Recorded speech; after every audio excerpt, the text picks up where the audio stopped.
台语字真趣味，乡亲啊，今仔日来讲这4字，拢是有出声的，倒手并拢斗一个口。该、嗨、客、国。先来讲国，就是鸡仔的叫声，像鸡仔咕咕叫。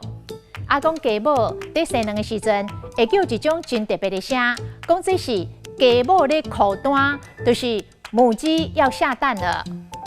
鸡母生卵了后，嘛会咕咕叫，讲这就是拍咕鸡。有的地头讲咕咕鸡，所以厝内闹饲过鸡拢知影。透早若听到鸡母咧拍咕鸡，就是鸡母已经生卵，会当去捡卵咯。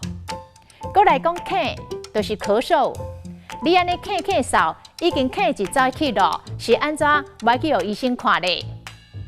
你还咧咳，感冒也未完全好，爱继续食药啊。搁来讲该，狗仔因为痛、因为痛苦哀叫，就是该。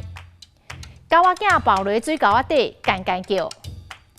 该嘛会使讲人，伊领的薪水比人较少，但是做的噱头比人较多，不时都听伊干干叫。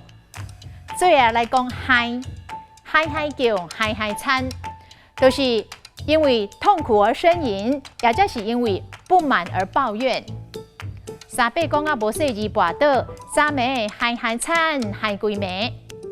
你唔通定定嗨无钱，会愈嗨愈惨。今仔日的台语字，该无钱，嗨嗨惨，客嗽，国拍国鸡，实在真趣味。